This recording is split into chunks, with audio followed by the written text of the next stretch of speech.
Bonjour à tous et bienvenue à l'édition du mois d'avril de la Minute Tchèque, quatrième édition.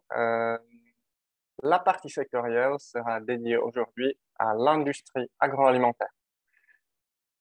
Comme d'habitude, pour commencer, un petit résumé rapide des chiffres et des informations clés sur le secteur.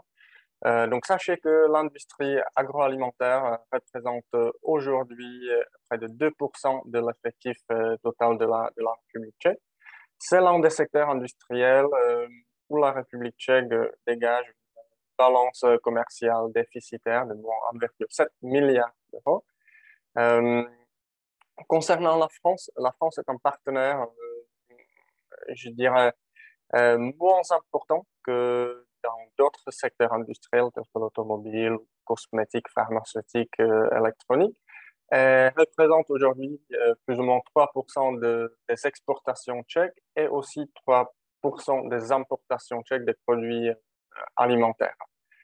Euh, Une tendance très forte, croissance importante, intéressante, peut être identifiée aujourd'hui dans la filière bio, qui ne représente que à peine 2% de la consommation totale en produits alimentaires, mais qui réalise des fortes croissances chaque année, 14% en 2020.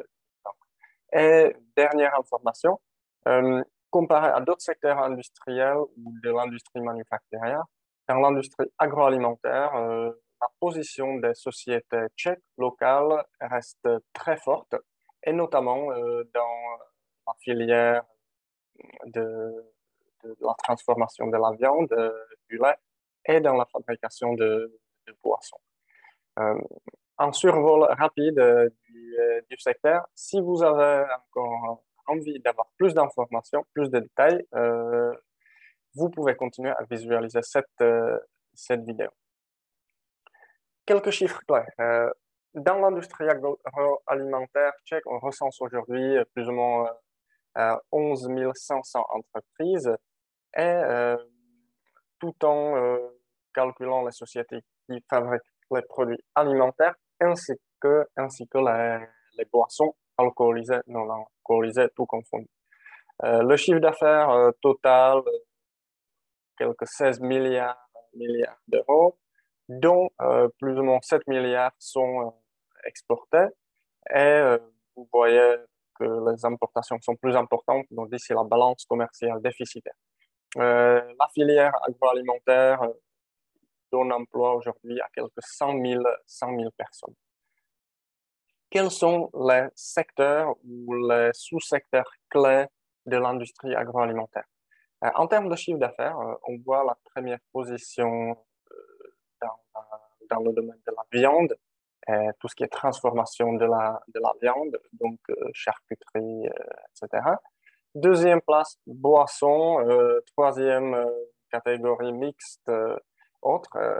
Une partie non négligeable est représentée aussi par la nutrition animale. Et la cinquième position, près de 2 milliards d'euros de chiffre d'affaires, c'est les produits laitiers. Si on regarde la répartition du secteur en termes de nombre d'entreprises, on voit que c'est le secteur ou la branche de la boulangerie et pâtisserie où on recense plus que 4000 entreprises. Donc, une atomisation de marché, beaucoup d'acteurs de taille de petite ou moyenne taille, alors que, par exemple, dans le secteur de la viande ou dans le secteur du lait, on voit une concentration beaucoup plus importante. Euh, et la majorité du chiffre d'affaires et de l'activité est réalisée par les grandes entreprises. Dernier graphique, en termes en termes de nombre d'employés, à nouveau, l'offre des sous-catégories change une fois de plus. Donc, première place à nouveau, produits boulangerie-pâtisserie. Et deuxième place, transformation de la viande. Donc, là, à nouveau, on voit une forte importance de la main-d'œuvre dans ce secteur particulier. En ce qui concerne les échanges internationaux, euh, la balance totale commerciale est déficitaire pour la République tchèque, mais on voit que dans certaines catégories, euh, la République tchèque exporte plus qu'elle l'importe. C'est notamment dans le domaine des céréales, et produits à base de céréales, donc tous les produits de boulangerie, aussi tout ce qui est les farines, etc. On voit aussi la balance excédentaire dans le domaine de la nutrition animale. Il y a un grand nombre de fabricants de la nutrition animale locaux ainsi que les sites de production des, des entreprises étrangères. On voit aussi légère, un léger excédent de la balance commerciale dans les produits laitiers. Dans le reste des catégories, on voit quand même que les importations dépassent largement nos exportations et c'est très marqué notamment dans la catégorie des produits euh, de la viande et aussi fruits et légumes et les produits basés sur les fruits et légumes, donc tout ce qui est les confitures, les conserves, etc. Hum, On peut regarder plus en détail nos échanges avec la France. Et il y a aussi quelques éléments qui peuvent être étonnants. On voit un large déficit de la balance commerciale avec la France dans le domaine de la viande et des produits laitiers. Donc, on exporte très peu en France comparé à ce qu'on importe de la France. Euh, c'est pareil pour tout ce qui est dans la partie boisson. De l'autre côté, paradoxalement, on exporte vers la France plus de poissons, de crustacés, de mollusques qu'on l'importe, et c'est notamment euh, l'exportation des escargots qui sont élevés, produits ici. Puis la balance est plus ou moins équilibrée dans les produits à la base de céréales, euh, etc. Voilà, donc balance déficitaire dans les échanges avec la France. On peut maintenant regarder rapidement qui sont les plus grands acteurs du secteur agroalimentaire en République tchèque. Donc, le classement selon le chiffre d'affaires. Donc, numéro 1, c'est Plzeňský Prazdroj, brasserie traditionnelle tchèque, donc le chiffre d'affaires de quelque 644 millions d'euros. Aujourd'hui, faisant partie d'un groupe japonais. Deuxième place, Nestlé. Mais on voit que dans ce top 10, dans la première dizaine, on voit quatre entreprises capitaux tchèques, locaux. Préol, fabricant des huiles. Pragolactos, qui est une grande laiterie. Kostelecké uzeniny, fabricant de la charcuterie. Et Vafo, qui est actif dans le domaine de la production de nutrition animale. Dans le top 10, on voit aussi une entreprise française qui est une malterie Soufflet. Euh, c'est très intéressant parce que si on prend l'exemple d'autres secteurs de l'industrie manufacturière, par exemple automobile, électronique ou encore, euh, ou encore optique, etc., on va voir une forte dominance des sociétés étrangères, des entreprises ayant capital étranger, alors que dans le secteur agroalimentaire, la position des entreprises tchèques est quand même très forte. Sur cette page, les plus importants investisseurs, les plus importants acteurs français dans le domaine agroalimentaire présents en République tchèque. Donc, Malterie Soufflet, Fromagerie Belle Savencia, laiterie Fromagerie Danone, et puis Terios, actif dans le domaine du sucre, et aussi, bien entendu, Pernod Ricard dans le domaine de boissons.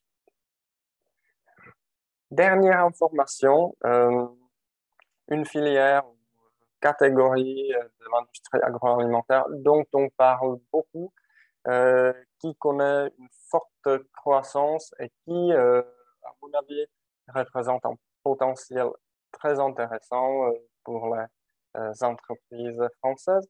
C'est tout ce qui est produit bio.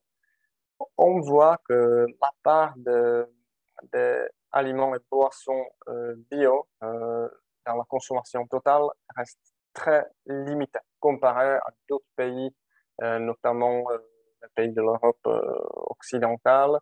Je pense la première position, c'est le Danemark avec près de 20% de produits bio dans la consommation totale. C'est très peu en République tchèque, avec une dépense moyenne annuelle par habitant de 220 euros, qui est très peu. En même temps, on peut regarder que la croissance est très importante et je pense que dans le futur, ça va représenter un potentiel très, disons, attractif. On peut voir quels sont les principaux canaux de distribution des produits alimentaires en qualité bio. Donc, bien entendu, le commerce traditionnel de détail, donc soit GMS, soit les magasins spécialisés en produits bio. Deuxième place qui enregistre des croissances très rapides, e-commerce. La vente directe des fermes, 15 millions d'euros, donc 10% de ce qui est vendu dans la GMS traditionnelle. Et le secteur HoReCa, mais là, il faut faire attention parce que les données sont de 2020, donc le secteur HoReCa qui a été très gravement touché par le lockdown Covid, par la fermeture et par la situation épidémiologique. Donc, on peut estimer que cette partie-là va aussi croître. Le nombre de fabricants locaux tchèques qui ont le droit d'utiliser la marque bio est de 865 et la production totale représente quelques 200 millions d'euros.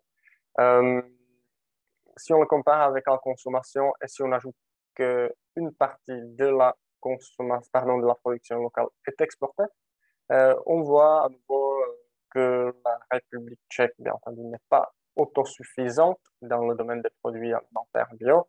Et même, c'est plus que la moitié de la consommation locale est importée. Et pour terminer, quels sont les principaux produits, les principales euh, commodités qui sont achetées en catégorie, en qualité bio?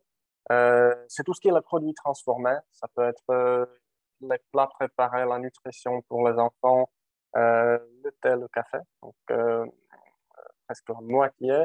Puis ce sont les produits laitiers, les fruits et légumes, euh, ensuite farine féculent, et puis va venir le reste des produits de boulangerie, pâtisserie, etc. Euh, Merci d'avoir visualisé cette vidéo. Si vous avez besoin des informations plus détaillées, n'hésitez pas à revenir vers moi ou mes collègues, ce sera avec plaisir de vous donner plus d'informations ou de discuter avec vous vos projets éventuels de business development. Donc, merci et à bientôt. Au revoir.